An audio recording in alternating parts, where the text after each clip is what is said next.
अस्सलाम वालेकुम नाज़रीन, आऊं आहियां अनवर अली सोलंकी ऐं अवां ॾिसी रहिया आहियो सिंध इश्यूज़ न्यूज़ टीवी। ख़बर शामिल कंदासीं भिरिया खां अलीज़मा कलोड़े जी। भिरिया रोड में सिंध एजुकेशन फाउंडेशन के तहत हलंदड़ यूनिवर्सिटी ऑफ किड्स स्कूल भिरिया रोड के इंतजामिया पारां जश्न ईद मीलादुलनबी के सिलसिले में तकरीब मुनक़द कई वई। तकरीब में सवें स्कूल के शागिर्दनि ऐं शागिर्दियाणनि, उस्तादनि, सियासी, समाजी शहरनि, सहाफ़िन, वालदेन वॾे अंग में शिरकत कई।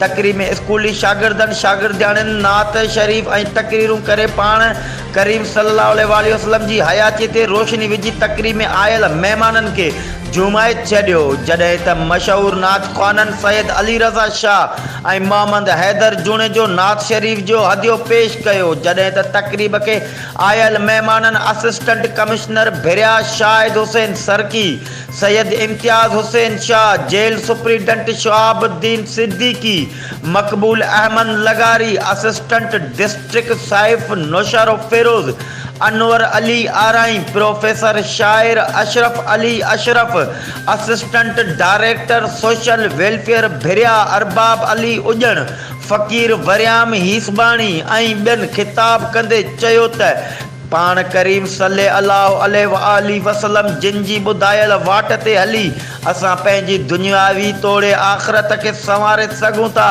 पाण सगोरा जेकॾहिं न हुजनि हा त इहा काइनात ई वजूद में न अचे हा। जॾहिं त तकरीब में गरीब शागिर्दनि ऐं शागिर्दियाणनि में स्कूली ड्रेसूं ॾिनियूं वयूं ऐं नात शरीफ़ ऐं तकरीब मुक़ाबले में पोज़ीशन माणींदड़ शागिर्दनि के इनाम पिण ॾिना विया। जॾहिं त तकरीब में आयल महिमाननि के सिंध जी सूखड़ी अजरकनि जा तोहफ़ा पिण पेश कया विया। वधीक ख़बरुनि ऐं अपडेट्स लाइ ॾिसंदा रहो सिंध इश्यूज़ न्यूज़ टीवी।